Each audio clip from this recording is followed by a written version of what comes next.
Welcome to the Master Passive Income Show. My name is Dustin, and I'm here to help you learn how to quit that JOB, that just overbroke job, by investing in real estate so you never, ever have to work a job again. Today, I'm super excited to bring on a fantastic investor who has started her business and is now buying properties and growing as well. I have Kara Bruning on the show. Kara, thank you so much for being with us.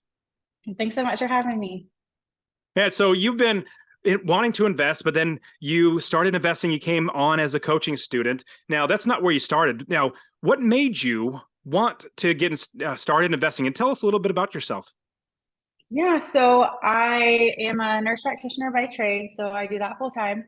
I have a lot of exposure to real estate. In a past relationship, I learned a lot about real estate, so I'm thankful for that, but I just never did it on my own.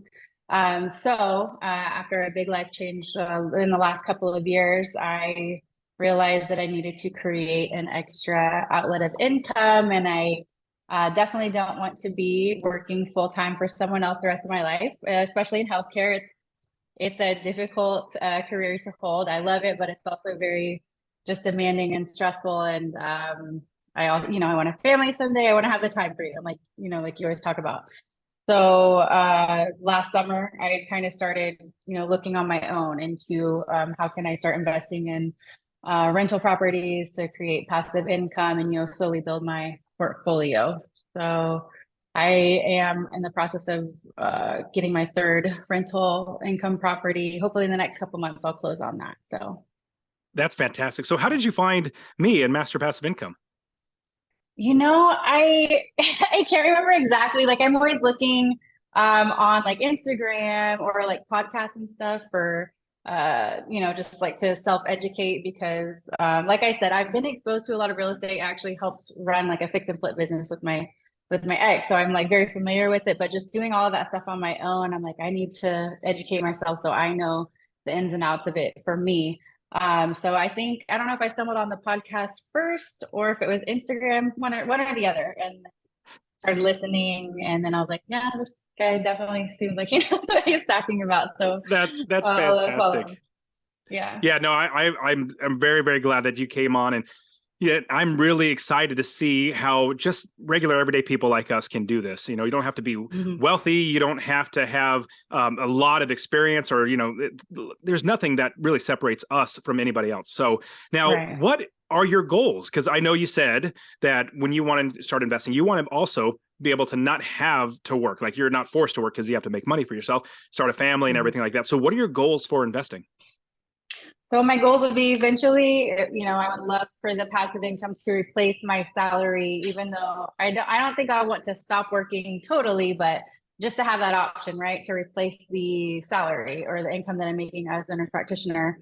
And then, so I mean, definitely single family homes. I know those are good, like solid. Well, right now the cash flow is a little bit tricky with the interest rates and all of that. But yeah, just bringing in that cash flow. And then I do want to diversify like into multifamily eventually, but I think just getting a solid basis for that for now. And then, yeah, with the end result of, yeah, not having to work if I don't want to, or, being able to support a family, things like that. So That's great. And yeah, we're buy and hold investors. We start with rental properties. I personally love playing Monopoly when I was growing up, and this is literally in real life making money through playing Monopoly. That's just buying property and trading up. And so that is great. Now, talk to us about the first property that you got and the process. And everybody listening to the show knows that we build the business first. We make sure that we have experts on the ground that are going to be doing the work for us so that we're not just blindly, oh, let me hope it's going to work out. So talk to us about the process of building that business before we got that first property. Yeah, so I would say I kind of was like building it and like buying the property at the same time because I do work very long hours. I definitely work 40 plus hours a week. So I was like, well, I definitely know I need to have a property management company because I don't have time to do all that. And I live in Texas right now. I live in a border town in South Texas. So I know like specifically in Texas, I don't want to buy properties right now because of property taxes and cash flow and all of that. Maybe when my budget is different or something like that. But I'm very familiar with, I lived in Memphis for 10 years, so I know it's a fantastic rental market. I'm familiar with that. I connected with a company called Narada Investments, and they kind of help you find like turnkey property. So that was kind of like my goal because I'm familiar with turnkey investing. I'm like, yeah, I don't really have time to like research all this stuff on my own to find a property manager to, I'm like, I just need to like be able to buy a property, start cash flowing. That way I can like continue to build the portfolio. So it was a process. My first property is in Baltimore, which I have never been there. I'm not that familiar with the property, but for the numbers, it worked really well. It was a little bit of a tricky process with the contact I had out there. So I was going to buy a second property out there and decided not to because of that, but it is cash flowing well. So I mean, it was an interesting first property to buy all on my own. I'll say that. I bet. And starting, I mean, because if you know Memphis, Memphis is definitely still a really good area in general. Now, prices, like you said, interest rates are making it a little harder to make cash flow, but that's just for a little while.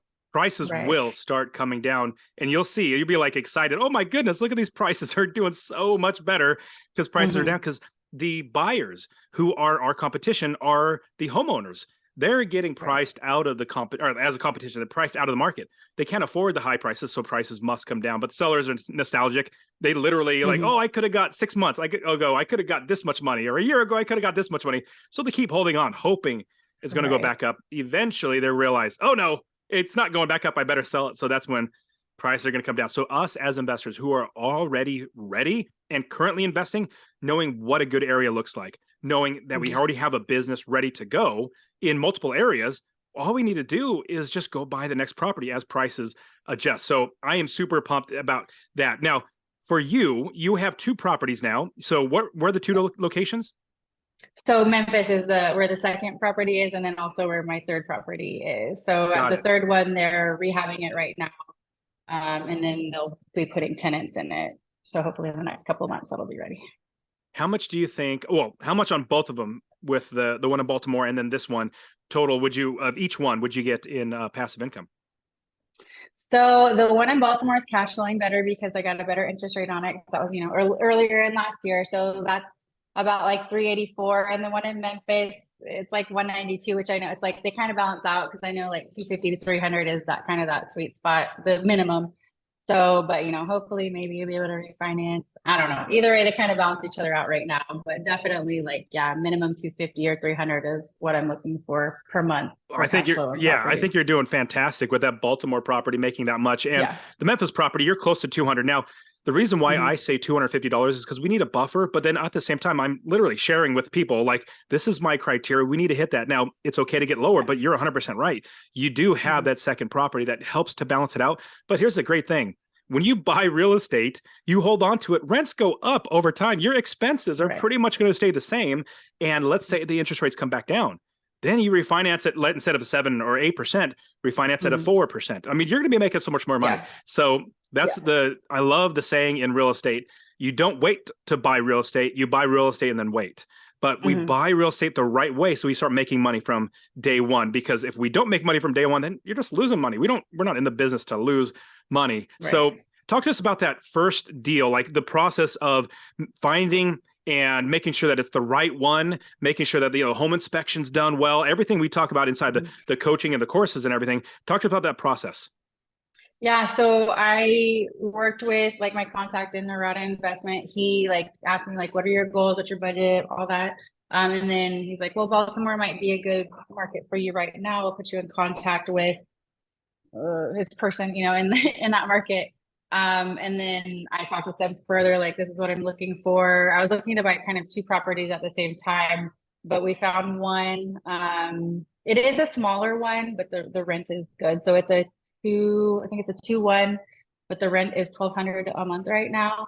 So I mean, pretty decent. Hopefully, as you said, over time that might go up. Not like the best neighborhood. I was kind of in a rush. I'll be honest. I was kind of in a rush to get that first property because I was kind of like, oh, I'm going to be moving next year and like transitioning in life again, and I need to start making. I was a little bit rushed. But it has proven to be a good property, and they already had a property management company from the seller, so it had a tenant. It was being managed. My contact in that market said, this is a really good property management company. So I kind of found a home inspection company on my own. to do that. And they gave me a really good report. I gave it to my contact and then they made the fixes necessary. And then already had the property management company lined up. So that was, I think that was kind of I don't know if I missed anything No, in that that sounds process, great. but that's kind of how it And went. you got that in the summer, like 6 months ago, basically 6 to 8 months ago. Yeah, in August of last year.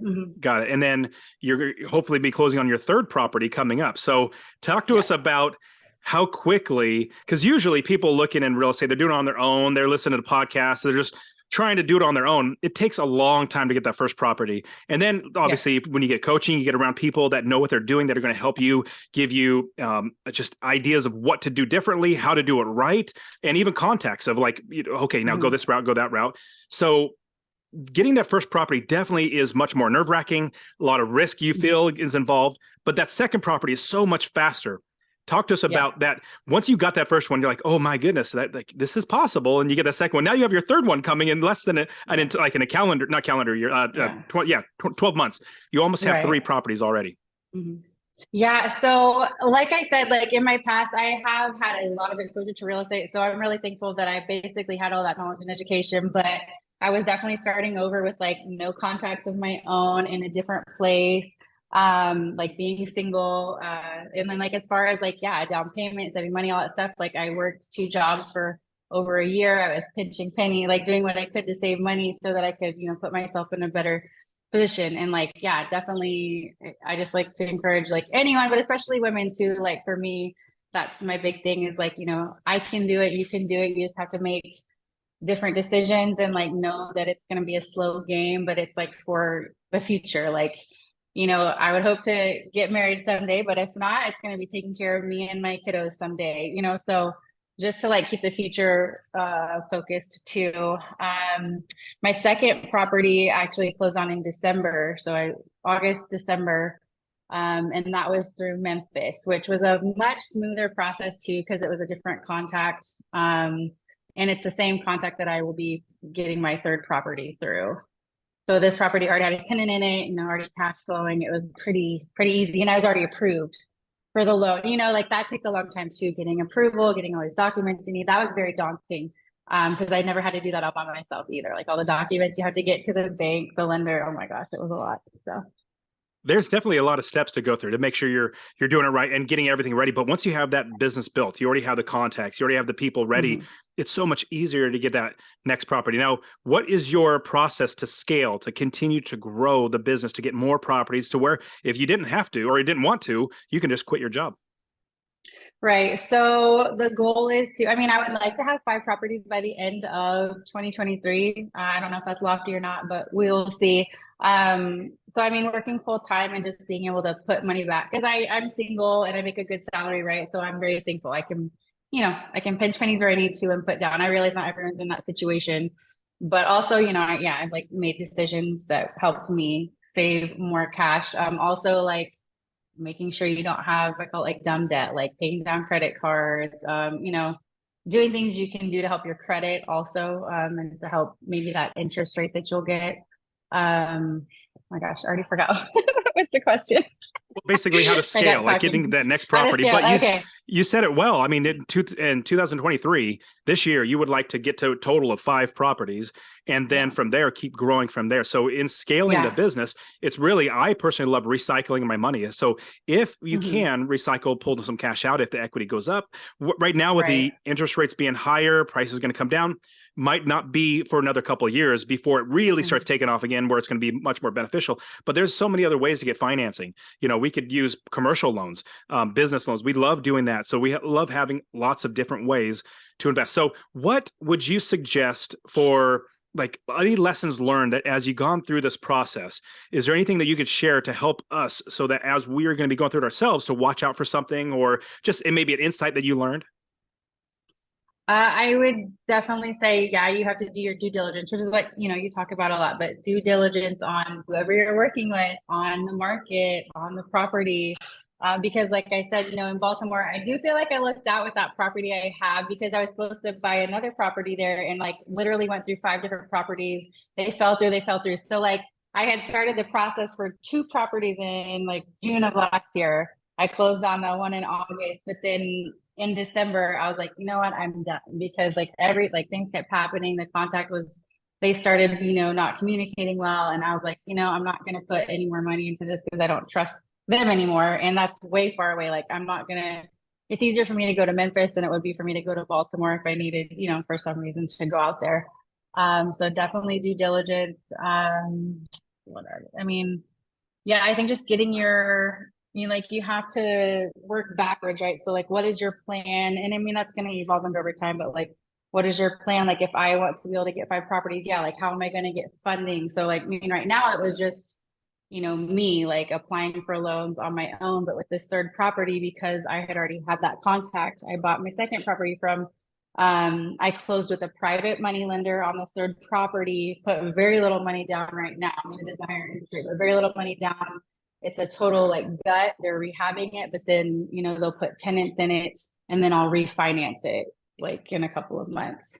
So that was exciting. I think just putting yourself out there too and networking, that is hard. And like, I think scary for a lot of people, figuring out like where you can connect with people, who you can network with. But also just like having, confidence in yourself, because it's really scary at first when you're on your own, to like, get started. And I mean, it's a risk, right? Real estate is a risk. It's not a guarantee, like a salary. Although I always say like, well, your salary is not guaranteed either. Like you can get fired tomorrow and then you have to, You are what I mean? Like, then absolutely you have right. to, yeah. So I don't know if that's kind of just That my that thought definitely process does. on No, that's very, very helpful. And as you're going through the process of learning how to do it and buying your first property and being around other people, that's one of the best things, because you're able to see what other people are doing, ask questions. And if that. you're doing it all by yourself, it's very, very hard. It's possible, but it's very, very hard. And Yeah. it's also lonely. And I saw that you're going to be coming to the Real Estate Wealth Builders Conference with us, right? Yeah, I'm really excited. Yeah, to start making those connections. And that's another reason why like I joined the coaching program too, because I was like, well, I need to make some connections and be surrounded by like-minded people and people who are ahead of me so that I can learn and grow.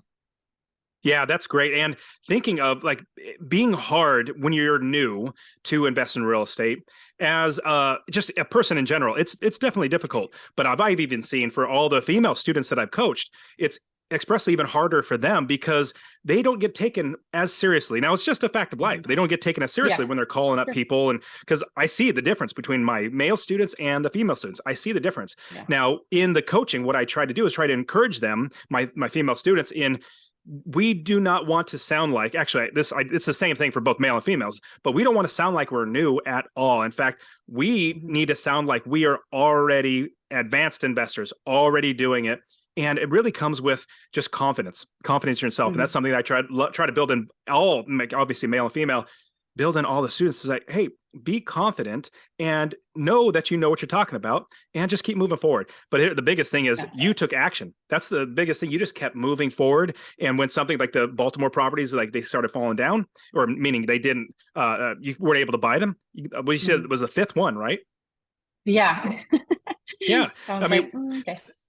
That's what we do as investors, business owners, as really just people that want to take and our lives and be more independent, is we don't let things stop us and just keep moving forward. And if we proceed in confidence and at the same time, we learn and grow and being around the right people, because I believe real estate's not about properties, it's about people. The more people that we get around, more people that we help, more people we serve, like we're serving our tenants. That's a person, people that are living in our properties.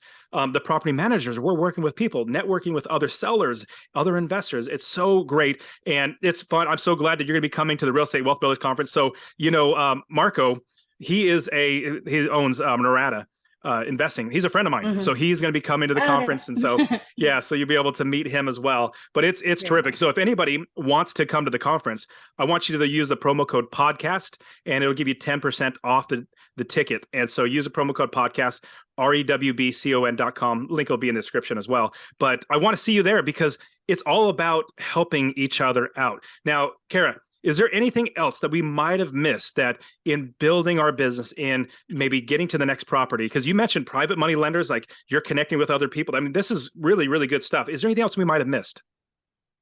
I think I can't think of the word, but like all the little details, it is a little bit overwhelming, maybe more so for me, like, like you're building your LLC and like the bank accounts and making sure you're putting money in the right account and like not, you have to be really careful when you do start making money about not like commingling, but all this stuff that you need to kind of study and learn, which I know you have of course in the coaching program in the course, but I mean, there's, a ton of like YouTube, like free resources too, but that's definitely stuff that you have to start learning. I think you could like start investing while you're learning that, right? But you definitely need to like get up to date on that stuff and be aware of what's going on. And like you need to have a good accountant and, all of those things too. So I think that's another key piece of it.